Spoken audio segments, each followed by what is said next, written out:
A few years ago on this channel, I did a review on the first Super Mario Bros. Movie. Now, at the time when I made the video, obviously I kind of used a really bad webcam, and of course the way I recorded the video wasn't exactly the greatest, as the quality of it was pretty shit. Now that being said, when it comes to actually this movie, I figure since the new Mario Galaxy movie is coming out, I figure why not we actually revisit the first movie and actually kind of give out my actual thoughts on it, more in a higher detail than what it was in that video. Now, when the first Super Mario Bros. Film first got announced, a lot of people that were big fans of the Mario franchise, and obviously with Nintendo, a lot of people were sort of iffy about how this movie was going to be. And to be quite honest with you, I was one of those people who was sort of iffy about it as well, considering that Mario hasn't really had a movie in years, not since that piece of shit live action film that came out in the 90s. Now, obviously, myself included, are not the biggest fan of how this movie was. I honestly am not a big fan of it, since I really think it's one of the worst films I've ever seen, probably up there with a lot of other films out there. But for a lot of people who actually grew up on this movie, it's sort of kind of built a cult following over the years. But honestly, I still think it's pretty bad, and a lot of people just don't really think it's a good film. However, it's kind of one of the reasons why Nintendo kind of separated itself from Hollywood for years. But since they kind of wanted to go back into making films and making other forms of media, this time I think they decided to go back into more of the animation route, which is where Illumination kind of comes in. Now, Illumination, when they actually were announced to actually work on this movie, a lot of people were sort of iffy to see if Illumination was actually going to do the task, considering the fact that a lot of movies that they have done, like Minions, Despicable Me, The Grinch, Secret Life of Pets, and Sing, a lot of people kind of see them as they're just more like for kids' films, and they kind of just sort of really play it safe. So to some people, they were very iffy to see if they were actually going to make a really good solid Mario film. And the fact that Mario doesn't really exactly have a lot of story. I mean, in the games there's a lot of lore, and there's a lot of characters, and there's a lot of great things that they have done with a lot of the games over the years. But for story, it's very iffy to see whether or not they're actually going to make it a really solid film. And the fact that this film sort of had a little bit of a controversy when it first got announced when it came to the voice cast. Now, for this film, they decided to go for more of a celebrity route instead of using the same voice cast as they did for the games. Now, for a lot of people, it sort of rubbed them the wrong way, especially for the voice of Mario. Now, everybody knows that Mario was voiced by Charles Martinet, and for some people, this kind of really rubbed them the wrong way when Charles Martinet was not announced that he was going to play Mario in the film. Instead, they were going to use Chris Pratt, and a lot of people just didn't really think he was the best choice for Mario, but that kind of sort of changed when now this film has been out for a few years now. Let's kind of talk a little bit about a short synopsis of it. The initial plot of this movie, you have Mario and Luigi that lives in Brooklyn. Their plumbing business doesn't exactly go as well as they planned, but one day they actually stumble upon a pipe that actually goes into the Mushroom Kingdom. They actually go in the Mushroom Kingdom and they actually separate themselves, where Mario ends up going in the Mushroom World, and you have the Luigi who ends up going to where Bowser is. Most of it is kind of just the fact that it's more of like a fun little adventure where Mario is supposed to go rescue Luigi and kind of just help Princess Peach defeat Bowser in the end. It's pretty simple for the point where the plot is pretty simple to follow, as it's pretty much like mostly like what you would expect from an average Mario film, or to say the least of what a Mario film could be. Unfortunately, to some degree, the story can be a little bit lackluster in terms of how it's supposed to be set up. Yeah, even though it does have a simple, effective story that pretty much sets everything up for what the characters are supposed to do, and how the worlds are, and everything else. But I feel like when it comes to the actual story, and a lot of people sort of agree with this, when one of the problems that people have with this film is the fact that based on the story, and the fact that it just kind of jam-packs everything, and it doesn't exactly take its time in kind of just making it well executed. Now, to some degree, I would agree with that as well. Consider the fact that when it comes to like the end of the movie, when it kind of goes to the climax, in my opinion, it really felt like the climax, they kind of just rushed it, where they just kind of wanted the actual action to happen. More so than just taking its time with building up the climax and pretty much just kind of building up each world and each character as they go along. But I felt when it came to the beginning and the middle, it kind of felt like it was getting everything that what we wanted, which was they kind of explored Princess Peach's character, they explored a little bit about Mario, they explored a little bit about most of the characters that what you would want to see in a Mario film, and how they kind of just represent each world and what they represent. And in a way, I sort of appreciate that, and that's kind of why, like, in a way, you could tell that they really wanted it to be more faithful enough as possible.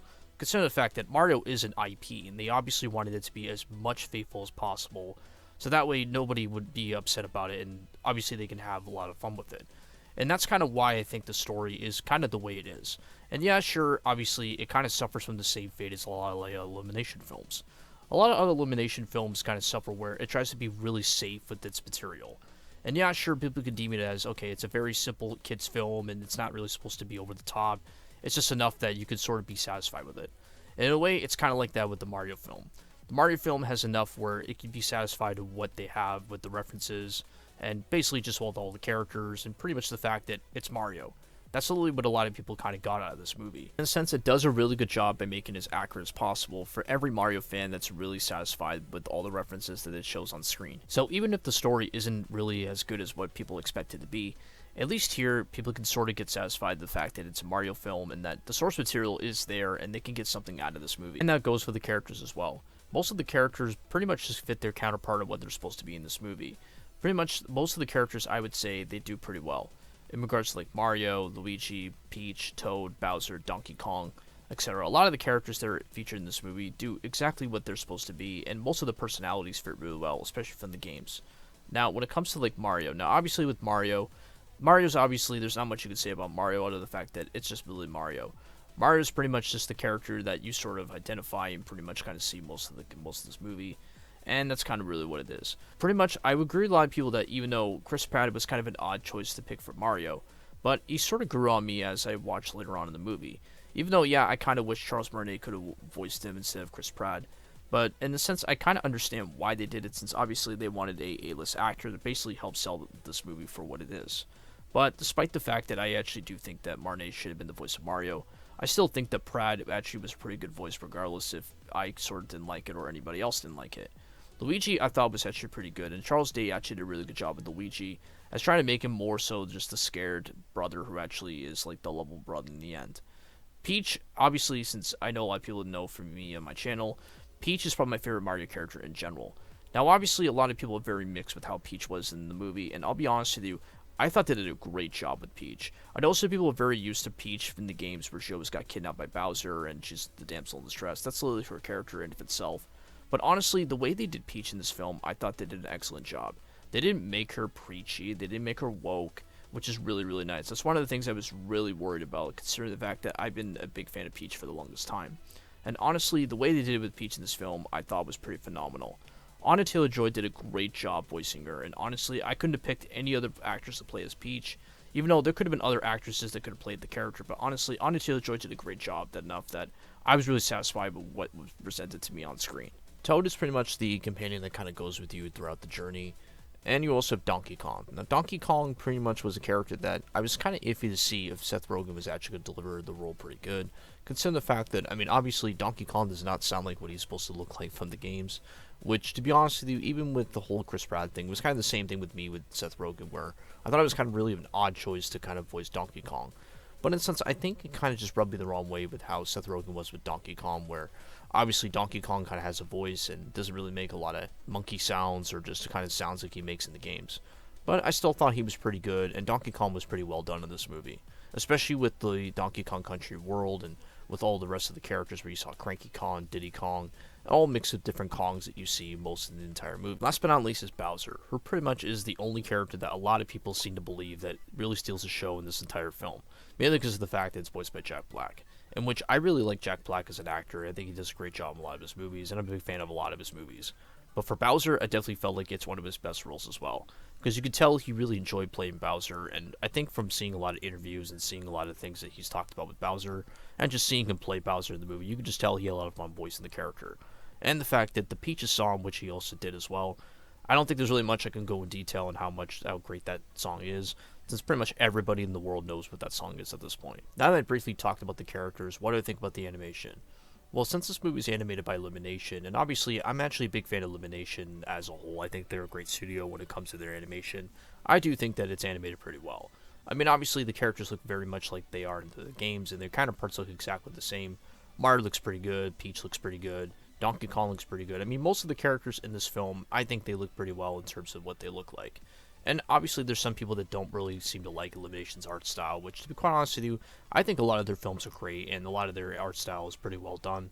And honestly, I think a lot of it's pretty good. Perhaps the biggest positive thing I could say about this movie is mainly because of the fact of the references. Now, this film is literally filled with lots of references that I pretty much think every single Mario and Nintendo fan would really enjoy this. Since this is a film that is a love letter to all Mario fans and pretty much just all fans of Nintendo in general, this film has everything that you would want to see from what you would see from, like, references, as it's littered with every single one of them.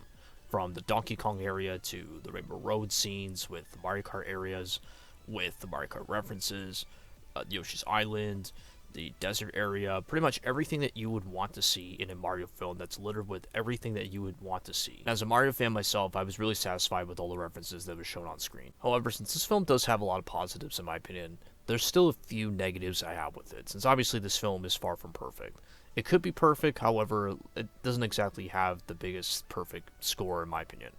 Now, obviously, the way I look at this movie is there's actually a few negatives I have with it. Mainly because of the fact that, obviously, okay, I kind of mentioned a little bit about the story, where obviously the story could be a little bit better in terms of how it is structurally. Since the climax, they kind of rushed it where they wanted to kind of go more so with the big battle scene with Bowser, and that's about it. It didn't really exactly take its time in building that fight. It kind of just wanted to rush it in and just kind of finish it up where it wanted to finish the film the way it was. In my opinion, I definitely felt they could have done a little bit better with it, where it definitely tried to take its toll on what it is, and to be quite honest with you, I think it could have just done a little bit better. Now, that's only just one thing. The other thing, too, is the fact that I'm not exactly a big fan of how they sort of did it with Mario's family. Now, some people may disagree with it, which obviously kind of gives Mario more so just like a character and just kind of like who lives with and kind of just like a family background, which to some degree I could see people kind of debate this on that. For me, I didn't really think it was really that exciting to see. Considering the fact that, I mean, they could have just had it where it was just Mario and Luigi just living in Brooklyn and that's it, and then just kind of go on their own little journey. To me, the family didn't exactly serve anything to the plot. They were just kind of there and they didn't really do much for me, especially with the parents. In my opinion, I definitely felt that they didn't really just show Mario having parents. I mean, I'm not saying that Mario shouldn't have parents, but it's just like, they don't really need to be in the entire movie, as they don't really exactly serve anything to the plot. As the only thing the father did was basically make Mario kind of like a disappointment, and that's about it. To me, it didn't really exactly make anything any different to the movie, and they just didn't really exactly serve anything to the plot, other than just the fact that they were just there and that's about it. Another thing is the music, in which is kind of something that I kind of missed in my original review on this film, is mainly because of the fact of what I thought about the music. Now, the music in this film, which I really like a lot of the music in this film, as it has a lot of references, a lot of remixes to the other Mario games. A lot of the tunes in a lot of the Mario games are fantastic, and they did a really good job by remixing it in this film. However, in terms of how we see the music, there's some times where they show like a lot of 80s music, and which I can understand considering that obviously the original Mario game did come out in the 80s, and they kind of wanted to reference a lot of the 80s era where they show a lot of the music from there, but I kind of felt it was very out of place. To me, it didn't really seem like it was very fitting in some degree, where they actually showed a lot of the scenes where they had a lot of the 80s music, where I kind of felt they could have just stick with their own soundtrack and just stick with their own like different tunes where they could just remix it with the Mario music. To me, it kind of felt like they could just stick with that instead of just trying to like reference a lot of 80s music. The other thing too is with the DK rap, which I was really happy to see the DK rap in this film. I was really satisfied to see that, and it was kind of a bit surprised to me considering they would actually use it. But at the same time, they also kind of discredit the original maker who actually made the song, which is a really shame because I really think that they could have credited him in this movie, and it was really nice to see that they added the rap in. That being said, though, in terms of a few negatives I have with this film, I still think that the Mario film is a fantastic film in itself. Yeah, sure, it's not written properly and it's not correctly structured like you would expect from an average film, but to me, I really think that this film is really, really good. And I think that for most Mario fans and most Nintendo fans are big fans of this film, or just really like this film in general. There are some people that may not be liking this film because obviously it is elimination, and obviously they kind of see it as more so it's just more like a kids film, which I've actually have come across a lot of those people that have seen the film and are very mixed about what they feel about it and how they say, oh, it's just a kids film, and I don't understand why adults went to go see it. Which I'll be honest with you, the way I look at this movie from based on those kind of arguments is that I don't exactly feel like it's kind of more for the kid crowd, where it's kind of more for like all fans of Mario, whether if it's young and old. And that's kind of the initial idea of it. The productivity is really just based on those demographics, and since Mario obviously is now over 40 years old now, it's mostly multi-generational, where a lot of people that grew up on Mario would want to go see this movie, and myself included, who's actually grew up on Mario, went to go see it when it first came out and was really satisfied with what I seen, despite the fact that I do have a few negatives on it. But honestly, the way I look at this movie, and like I mentioned before, it is a movie that is all catered to all fans of Mario and all catered to all fans of Nintendo. The way I look at this movie as well is it's kind of like how a lot of people see it with the Marvel films. The Marvel films have a good job at adding all the characters and all the fan service, where all the characters just fight each other and just beat all the villains, and pretty much have all these big-ass climax scenes. To me, that's kind of how they do with the Marvel films. It's also the same thing with the Sonic live-action films, which, sure, a lot of people don't exactly like them for the stories, but it's the fan service of what they deliver with adding a lot of references from the games and also adding all the Sonic characters that people love. In the case of the Mario film, it does exactly the same thing where they add a lot of references, a lot of fan service to make everyone feel satisfied they actually got to see a lot of things they wanted to see in a Mario film. And in a sense, that's kind of why I really admire this film. It does a really good job by adding in all the references, the characters, and just pretty much making it as faithful as possible to the Mario games. And honestly, that's kind of why I really love this film. It just does a really good job with it, and for someone like me who's really wanted to see a really good Mario film, it does a really good job with that, and I was really satisfied with it. Now that we have the Mario Galaxy film, hopefully they actually do a really good job by making that film. So with that being said, guys, that is my review on the original Super Mario Bros. Film. Thank you guys for watching this review, and I will see you guys in the next video. Thank you guys for watching.